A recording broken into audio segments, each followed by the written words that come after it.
This is my 1994 Mazda Miata. And on the last episode, I picked this restored salvage Miata up from an auction and found out it was in way worse shape than I expected in every way possible.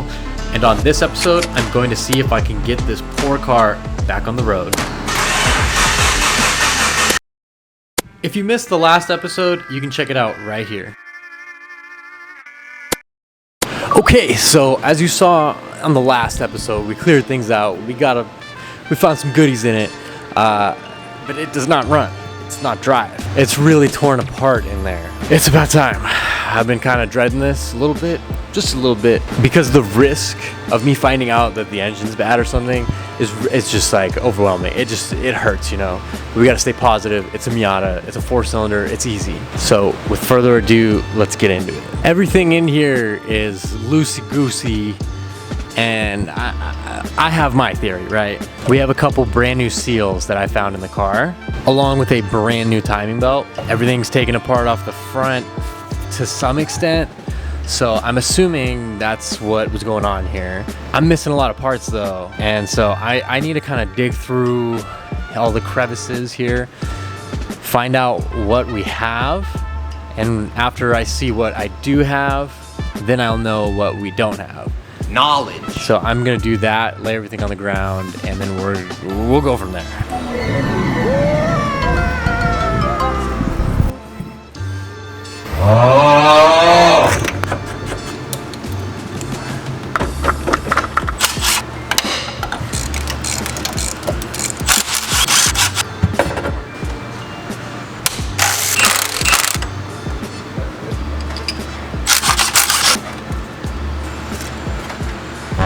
That's really bad.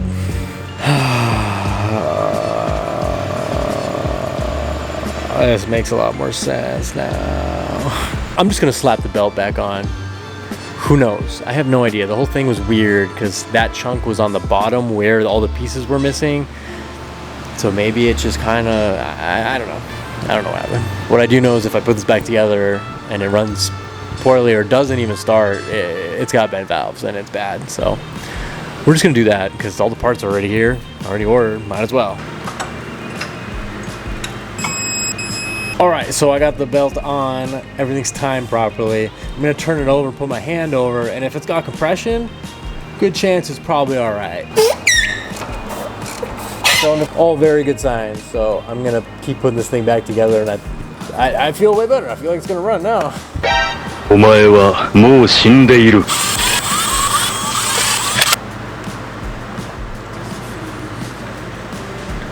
All right, big moment right here. I got all of the timing components on, most of the covers.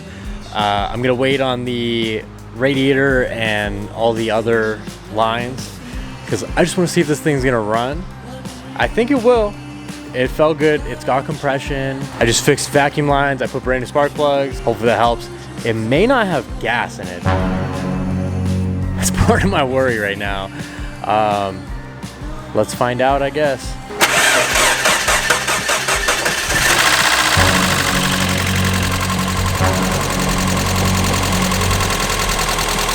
Overall, pretty good. This engine does have over 200,000 miles on it. The lifters are a little loud, but once you rev it up, it's not as bad. Oil looks terrible. Don't think it's been changed in forever. I'm gonna go grab fluid and change the oil, put everything together properly, and then we'll try again because I think there's a little bit of hope in the down bad Miata. The noise went away. Look at this.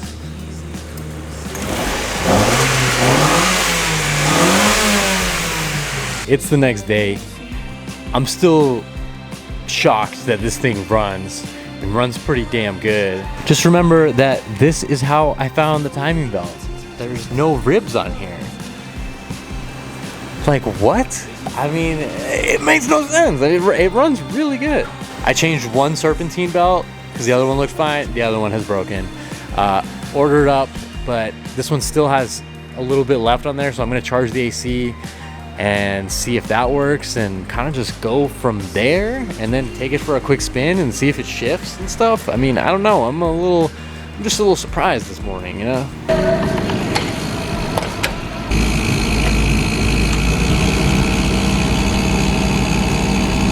It's on hyperdrive. Will it go into gear? Steering a little sketchy. She needs engine mounts. Okay, I'm trying to get to the blower motor, but I'm a big person and I don't want to have to be all crawling weird because this door doesn't open. So my number one priority right now is try to get this door open, see what's wrong with this door because we want it to work also, and then I can get to the blower motor and then we can make this AC blow nice and cold and we have a couple less problems in this car, which there's many of them. So let's get to it. I just want to take a second to thank anyone who has donated during the life of the channel. I always appreciate each and every one of you greatly, so thanks again.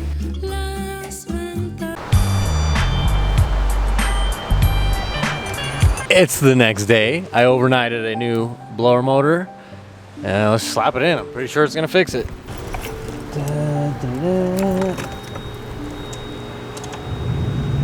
Oh, fantastic.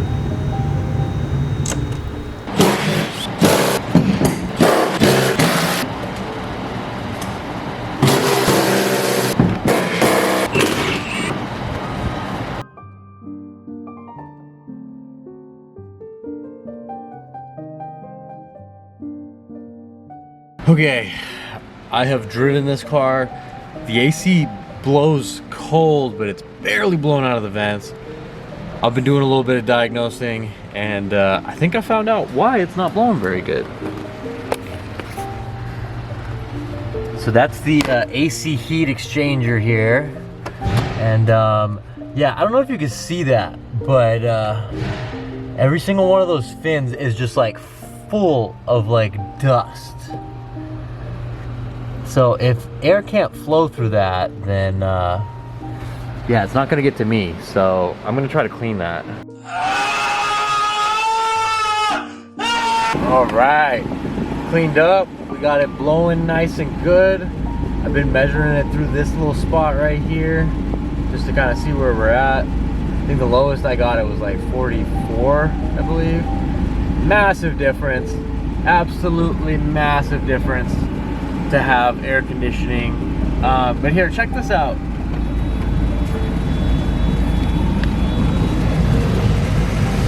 That's all the stuff that was blocking the actual fins of the heat exchanger. Having working AC, literally number one thing that's important to me. It was 117 degrees yesterday.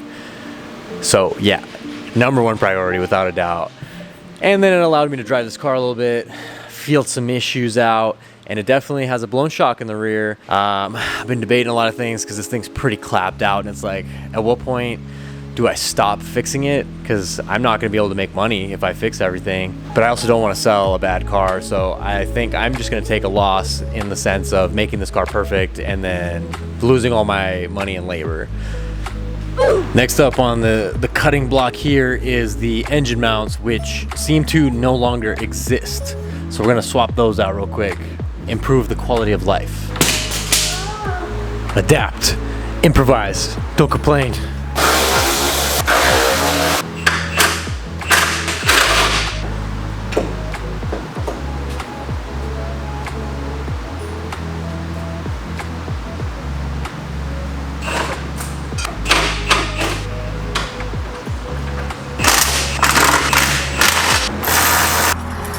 All right, let's see.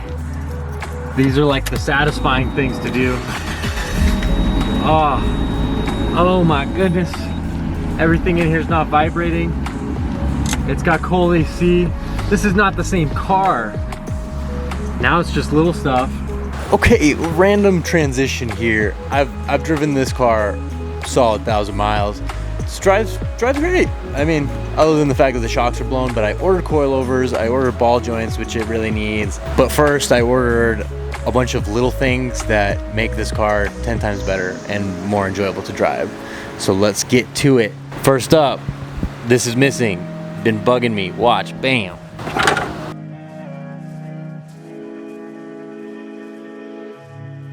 Okay, that does not fit at all because it's for a 93. I didn't realize they changed it in '94. Hello, Mr. George. How much you pay for the new guy? I don't think I'm gonna order another one though, because they're 3 times the price, and this Miata's over budget. A little annoying. I kind of made it fit for now. It's better than nothing. But here's the next mod. Super easy and not really a mod. Next up, we got the old radio, which is getting the old $40 Apple CarPlay singled in. All right, I made a little adapter harness from the old one. I just use these butt end connectors. It's how a lot of audio shops actually do it. So it's made for interchangeability and making things easier to replace later because technology becomes obsolete really fast nowadays. Bada bing, bada boom, look at that. Works like a charm. All right, let's see if the audio works.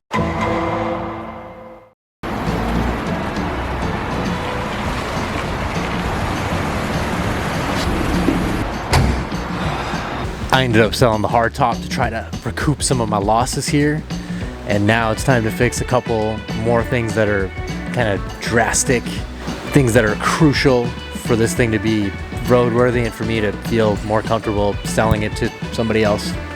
So let's get them done.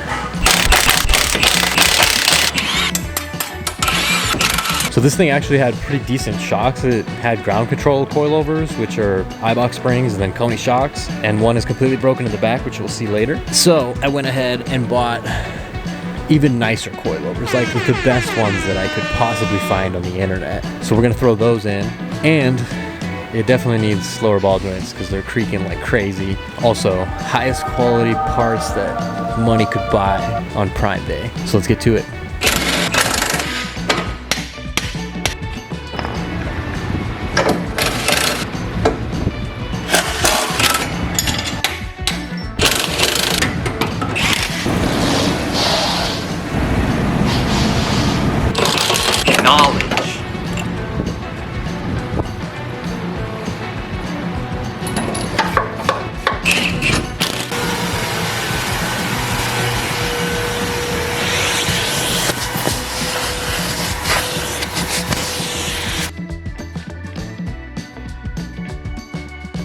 So unfortunately, this is going to be the end of the Miata in my hands since it was the exact opposite of what I wanted. The goal was to make it good enough to hand off to someone else to finish or to have a pretty reliable beater. Whatever the case may be, it already has a new owner. But if you enjoyed the video, please consider liking, subscribing, and as always, I appreciate you watching and I hope to see you at the next one.